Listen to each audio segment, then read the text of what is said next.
அறிவோம். அனைவருக்கும் புரட்டாசி மாத ராசி பலன்கள். புரட்டாசி மாதம் எப்படி இருக்கும் அப்படின்னு கேட்குறது எல்லாருக்குமே ஒரு சந்தோஷமான விஷயம்தான். காலபுருஷனினுடைய 6வது ராசியாக இருக்கக்கூடிய புரட்டாசி மாதம்.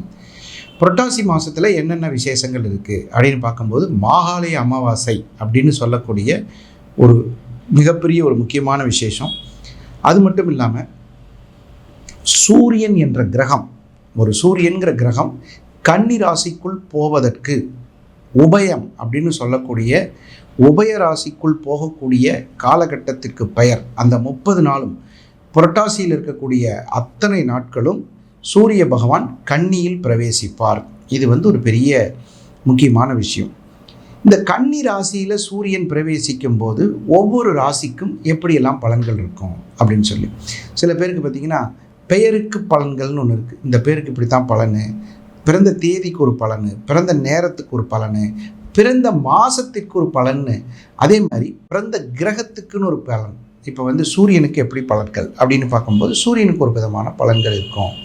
அதே மாதிரி சந்திரனுக்கு ஒரு சில விதமான பலன்கள் இருக்கும், செவ்வாய்க்கு ஒரு விதமான பலன்கள் இருக்கும், புதன்கிழமை பிறந்தவங்களுக்கு ஒரு பலன்கள் இருக்கும், வியாழக்கிழமை பிறந்தவங்களுக்கு ஒரு பலன்.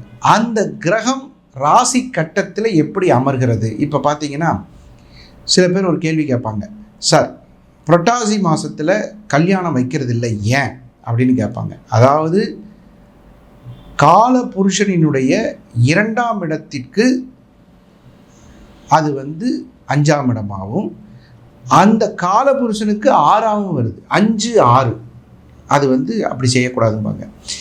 7ஆம் இடத்துக்கு 12ஆம் இடமாக வருது, 7க்கு 12, 5க்கு அதே மாதிரி அந்த 6ஆம் இடமாக போயிடுது. காலபுருஷனுக்கு 6ஆ வரும் பொழுது உங்களுக்கு அது திருமண விஷயங்களுக்கு ஏற்ற மாதம் இல்லை. அப்புறம் சில பேர் என்ன கேட்குறாங்க, புரட்டாசி மாதத்தில் பெண் பார்க்க போகலாமா, வீடு பார்க்கலாமா, ஒரு பெண்ணை பார்த்து நம்ம ஒரு முடிவு எடுக்கலாமா, பேச்சுவார்த்தை பண்ணலாம், அதெல்லாம் பண்ணிக்கலாம். நீங்கள் ஒரு பொண்ணை போய் பார்த்து ஃபோட்டோ பார்க்குறது, நேரடியாக போய் பார்க்குறது, அப்புறம் உட்காந்து பேசுறது, அப்புறம் எல்லாமே பண்ணிக்கலாம். அதாவது சுப வேலைகள் என்று சொல்லக்கூடிய நிச்சயதார்த்தம், வெத்தலை பார்க்க வைக்கிறது, ஏன் பூ பொட்டு கூட வச்சுக்கலாம். சில குடும்பங்களில் பார்த்திங்கன்னா பூ பொட்டு வைக்கிறதுன்னு ஒரு பழக்கம் இருக்குது. அதாவது இந்த பொண்ணு நமக்குத்தானே தீர்மானம் பண்ணுறது, அந்த பூ பொட்டு வைக்கிறது கூட ஒரு புரட்டாசி மாதத்தில் செஞ்சுக்கலாம். ஆனால் இந்த திருமண விஷயத்தில் ஒரு சிலருக்கு அந்த அற்புதமான கலன்கள் கரெக்டாக நடக்கும். துலா ராசியில் பிறந்த உங்களுக்கு நேர்மையின் அதிகாரிகள், எங்களுக்கும் நேர்மைக்கு என்ன அப்படி ஒரு சம்பந்தம்? சனி உச்சமாகக்கூடிய வீடு துலாம் வீடு.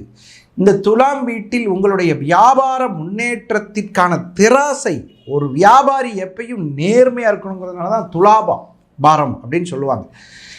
இந்த நேர்மைக்கு பெயர் போன துளாராசிக்காரர்கள் இந்த மாதம் முழுவதும் செலவுகள் அதிகமாக செய்யக்கூடிய ஒரு வாய்ப்பு வரும். சம்பந்தம் இல்லாமல் செலவுகள் வரும். வீட்டு பராமரிப்பு பணிகள், சில மனக்கசப்பான உணர்வுகளிலிருந்து விடுதலை, தந்தையின் உடல்நிலையில் இருந்து வந்த கலக்க நிலை, மன நிம்மதியான வாய்ப்புகள், தலையில் சற்று கவனமுடன் நடந்து கொள்வது சிறப்பு. ஏதாவது ஒரு சின்ன இடத்துல முட்டுறதோ, ஏதாவது தெரியாமல் ஏதாவது ஒரு சூழ்நிலையில் சிக்கிக்கக்கூடிய ஒரு அமைப்பு வரக்கூடிய காரணத்தினால் கொஞ்சம் கவனமாக இருக்கணும். உங்கள் வீட்டில் நீச்சமாகும் சூரிய பகவான் 12ஆம் இடத்தில் இருக்கிறார். 11ஆம் இடத்தில் இருக்கக்கூடிய கேது பகவானும் முயற்சி தடையை குறிப்பதனால் ஒரே வேலையை 2 தடவை 3 தடவை செய்யக்கூடிய ஒரு அமைப்பு வரும். மன நிம்மதியான உங்களுடைய வாழ்க்கைக்கு பலவிதமான விமோச்சனங்களை தரக்கூடிய மாதமாக புரட்டாசி மாதம் அமைகிறது. வியாபாரத்தில் நல்ல வளர்ச்சி இருக்கும். திருமண தடை நிவர்த்தியாகும். இருக்கும் கல்யாண சுந்தரேஸ்வரர் ஆலயத்திற்கு சென்று வந்தால் உடனடியாக திருமண ஏற்பாடு நடக்க வாய்ப்பு இருக்கும். உங்கள் வீட்டில் நீச்சமாகும் சூரியனும் உங்கள் வீட்டில் ஆட்சி பெறும் சுக்கிரனும் சுபஸ்தானங்களில் பிரவேசிப்பதனால் அது லக்னப்படி மிகச் சிறப்பாக இருந்தால் உங்களுக்கு ராஜயோகங்களை கூட கொடுப்பதற்கு ஒரு வாய்ப்பு இருக்கிறது. திருப்தியான ஒரு மனநிலையுடன் நீங்கள் செய்யக்கூடிய வாய்ப்பு உங்களை மிகப்பெரிய வெற்றிக்கு உங்களை வழிவகுக்கும் என்பதில் எந்த விதமான சந்தேகமும் இல்லை. இதுவரைக்கும் நம்ம பார்த்தது பார்த்திங்கன்னா பொதுவான ராசி பலன்கள். இந்த பொதுவான ராசி பலன்கள் என்னென்னா, சூரியனை மையமாக வைத்தும் வருட கிரகங்களான சனி பகவானை வைத்தும் அதே நேரத்தில் குரு பகவானை வைத்தும் இந்த ராசி பலன் கொடுக்கப்பட்டுள்ளது. இதில் உங்களுக்கு ஒரு குறிப்பிட்ட இதுதான் வரும். விருப்பம் உள்ளவர்கள் சுய ஜாதகத்தை நேரடியாக பார்ப்பதற்கு நல்ல நேரம் நாகராஜ் அதில் ஆன்லைன்லேயும் பார்க்குறோம், டைரெக்டாக பார்க்குறது நங்கநல்லூர், கோவை, இந்த 2 ஊரில் தான் டைரெக்டாக பார்க்குறோம். விருப்பம் உள்ளவர்கள் தாராளமாக இந்த நம்பரில் கான்டாக்ட் பண்ணி நீங்கள் உங்களுடைய ஜாதகத்தை பார்க்கலாம். மிக குறைவான தொகை, நம்ம எப்பயுமே பார்த்திங்கன்னா குறைவான தொகை தான் வாங்குகிறோம். அப்படி வாங்கும்போது என்னன்னு கேட்டிங்கன்னா, எனக்கு திருப்தி இல்லைன்னா திருப்பி தரக்கூடிய ஒரு அமைப்பு, அதெல்லாம் நம்ம ஜாதக கம்பெனியில் இருக்குது. மற்றவங்களுக்கு ஜாதகம் எழுதி தரப்படும். நிறைய பேருக்கு பார்த்திங்கன்னா ஜாதகம் எல்லோரும் கம்ப்யூட்டர் வச்சுருக்கேன் சார் அப்படிங்கிறாங்க. நம்ம என்ன பண்ணுறோம்னா ஜாதகத்தை எழுதி தரோம், ஹேண்ட் ரிட்டன். நிறைய பேர் எழுதுனாங்களா இல்லையான்னு தெரியாது. அந்த மாதிரி ஜாதகம் எழுதி வீட்டில் வச்சுக்கிறது நல்லது. தந்தையின் கடமையில் சில விஷயங்கள் இருக்குது.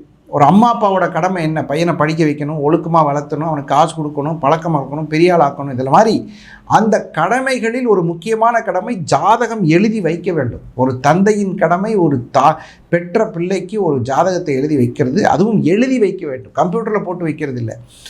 அது போன்ற வசதிகள் நம்மளுடைய சேனலில் இருக்குது. நம்மளுடைய சேனலுக்கு நீங்கள் தாராளமாக இது பற்ற விவரங்களுக்கு நீங்கள் நம்ம ஸ்க்ரோலில் இருக்கிற இந்த நம்பருக்கு கூப்பிட்டு கேட்டுக்கலாம். அதே மாதிரி ஜோதிடம் சம்பந்தமான நேரலையும் நம்ம ஆஃபீஸில் இருக்குது. நீங்கள் எப்போயாவது வாய்ப்பு கிடைச்சா இதுலேயும் கூப்பிட்டு கேட்டுக்கலாம். இந்த மாதிரி பல சந்தர்ப்பங்களில் உங்களுக்கு நெக்ஸ்ட் ஜென் யூடியூப் சேனலை சப்ஸ்கிரைப் பண்ணாதவங்க பண்ணிக்கங்க.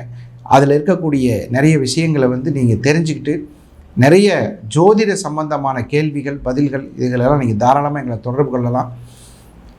பெரும்பாலும் மாத ராசி பலன்கள் உங்களை அடைவதற்கு நாங்கள் கண்டிப்பாக உறுதியாக இருப்போம் என்று சொல்லி மீண்டும் ஒரு நல்ல தகவல்களோடு நல்ல நிகழ்ச்சியில் உங்களை சந்திக்கும் வரை உங்களிடமிருந்து விடைபெறுவது உங்கள் நல்ல நேரம் நாகராஜ், நங்கநல்லூர் மற்றும் கோவை. நன்றி, வணக்கம்.